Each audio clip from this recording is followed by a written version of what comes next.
안녕하세요. 세무사 엄마입니다.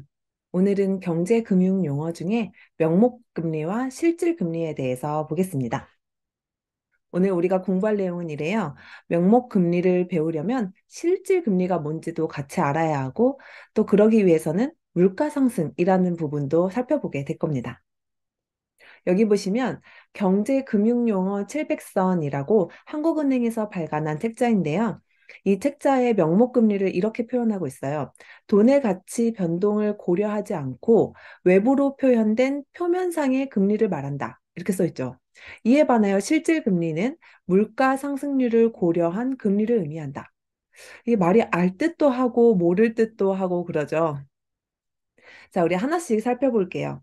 여기서 보시면 물가 상승률이라는 말이 나오죠. 우리 먼저 물가를 살펴보고 그 다음에 금리에 대해서 보겠습니다. 자, 이 그림은 EBS 다큐프라임 자본주의라는 책에서 가져온 그림이에요. 이거는 그 다큐로 제작이 된 거고 유튜브에 찾아보시면 다큐를 바로 보실 수가 있어요. 근데 그 책자에 이런 그림이 있거든요. 여기 보시면 2000년도에는 3,000원을 가지고 고등어 한 마리를 살 수가 있었는데요. 2010년에는 이거 뭐 거의 꼬리밖에 못 사죠. 지금은 2023년인데 어떨까요? 한 비늘 한 개 정도 사려나요? 그 정도로 물가가 많이 올랐어요. 자, 우리 물가가 올랐다는 말은 뭐냐면 같은 말로 돈의 가치가 떨어졌다는 걸 의미해요. 그러니까 예전에는 이 1,000원짜리 세 장을 가지고 생선 한 마리는 살 수 있었는데 지금은 꼬리도 못 산다. 이런 의미니까 이 1,000원짜리의 가치가 굉장히 떨어진 걸 의미를 하죠. 그래서 우리 이런 말이 있죠. 월급 빼고 다 오른다. 이 말이 사실 틀린 말이 아닌 거죠. 왜냐하면 월급도 뭐 조금 조금은 올랐겠지만 이 물가가 올라가는 걸 따라잡을 수가 없었던 거죠. 그런데 우리 저번에 기준금리 할 때 배웠던 거 기억나세요? 기준금리에 대해서 이야기를 할 때 한국은행의 목적에 대해서 우리 살펴봤었어요. 한국은행은 목표가 뭐였냐면 물가 안정이라고 했거든요. 그럼 여러분 이거 보시면 이상하다고 생각하지 않으세요? 한국은행이 물가 안정을 목표로 계속 일을 하고 있었는데 왜 이렇게 물가는 계속 오르지? 이런 생각이 드실 수도 있어요. 여기서 한국은행이 말하는 물가 안정이라는 거는 이 3,000원을 가지고 계속 고등어를 한 마리 살 수 있다. 이런 의미가 아니라요. 물가는 계속해서 오른다는 걸 한국은행도 알고 저도 알고 여러분도 알고 있어요. 여기서 말하는 물가 안정은 이 물가가 이렇게 급격히 치솟거나 급격히 떨어지거나 하는 아주 급격한 변화가 없도록 하는 걸 물가 안정이라고 해요. 보통은 이렇게 서서히 물가가 오르는데 어느 날 갑자기 이렇게 물가가 오르는 거예요. 그러면 물가가 폭등했다라고 이야기를 하거든요.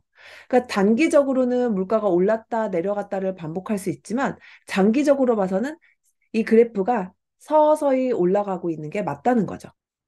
그러니까 한국은행이 물가 안정을 하고 있다는 거는 이 서서히 움직이는 이거를 각도를 유지한다는 의미인 거예요. 자, 그러면 아까 봤던 말 중에 이 문장을 다시 볼게요. 이에 반하여 실질금리는 물가 상승률을 고려한 금리를 의미한다라고 했어요. 지금 명목금리에 대해서 이야기를 하고 있는데 실질금리가 무엇인지도 이야기를 하고 있죠. 가만 보니까 명목금리와 실질금리가 뭔가 비교가 되는 것 같아요. 그래서 우리 명목과 실질이 무슨 의미인지 보겠습니다. 경제학에서는 명목과 실질이라는 단어가 많이 나오고요. 실제로 기사에서도 이런 용어를 많이 써요. 여기 보시면 명목은 이게 이름 명자에 눈 목자예요. 그러니까 눈에 보이는 이름이라는 의미거든요. 그러니까 한마디로 봤을 때 그냥 딱 처음에 볼 때 보이는 그 상태. 이거를 우리가 명목이라고 불러요. 반면에 실질은 아까 그 정의에서 보신 것처럼 물가를 반영한 걸 보통 실질이라고 불러요. 실질은 글자 그대로 실질인 거예요. 예시로 한번 볼게요. 제가 은행에 예금을 하려고 해요. 그랬더니 은행에서 지금 1년에 이자 10% 드립니다라고 하는 거예요.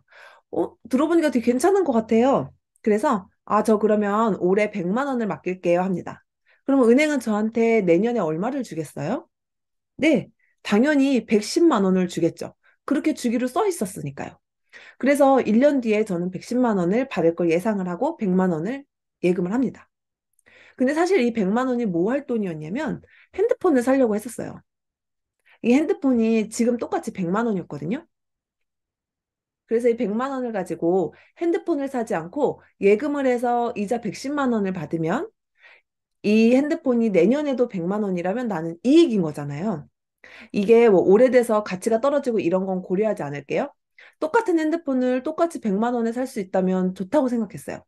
혹시 이게 올라서 한 105만 원 하더라도 나는 10만 원을 받았으니까 이익일 거라고 생각하고 예금을 했거든요.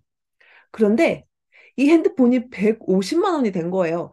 똑같은 사양인데 이렇게 올라버린 거예요. 보니까 무슨 뭐 원자재 값도 오르고 뭘 또 오르고 해서 이렇게 됐대요. 지금 1년 동안 이 핸드폰 물가가 얼마나 상승을 했어요? 50%가 상승을 했죠. 저는 이 100만 원을 가지고 핸드폰을 샀으면 1년 동안 사용이라도 했을 텐데 100만 원을 써보지도 못했는데 나중에 보니까 150만 원이 필요한 상황이 된 거죠. 완전 바보짓 한 거죠. 그래서 제가 지금 1년 뒤에 돈을 찾아서 핸드폰 사려고 가면 오히려 40만 원이 마이너스인 거예요. 이 말은 뭐냐면 예금으로 돈을 찾았는데 40만 원을 더 벌어서 보태야 비로소 핸드폰을 하나 살 수 있다는 거죠. 자, 우리가 여기서 이렇게 이자 10%라고 쓰여 있는 걸 명목금리라고 해요. 그러니까 누구나 눈에 보이는 금리죠. 현수막에 이렇게 써놓거든요, 보통. 그런데 그 10%를 가지고 이자를 받았더니 저는 오히려 40만 원이 마이너스였던 거예요. 이 마이너스 40%가 저의 실질 금리가 된 겁니다. 물론 이렇게 극단적인 경우는 없죠. 없는데 우리가 예시를 쉽게 이해하기 위해서 이렇게 만들었어요. 자, 한번 볼게요. 명목금리는 표면상의 금리다. 그래서 아까 은행의 현수막에 써 있는 10%, 그게 명목금리고요. 실질금리는 물가 상승률을 고려한 금리다. 그러니까 물가 상승률을 고려했더니 저는 마이너스 40% 손해였던 거죠. 그래서 이거를 수학식처럼 생각을 해보면 이런 식이 만들어져요. 실질금리, 내가 이 마이너스 40%라는 숫자는 어디서 나왔냐?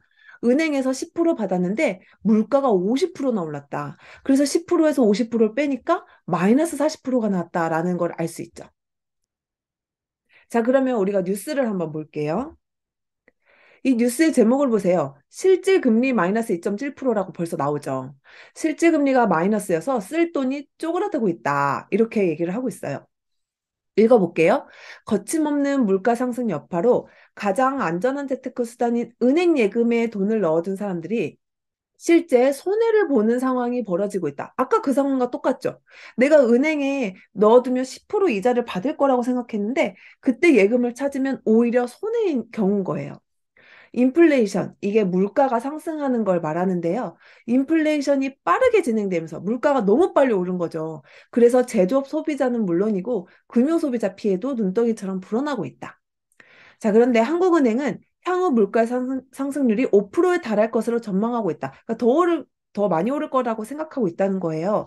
그래서 실질 금리 하락 속도는 더 가파를 것이란 전망이 나온다. 그러니까 더 마이너스가 커질 거다 이런 얘기죠. 그래서 예금이자에 의지하는 금융소비자들의 돈이 말라가고 있다.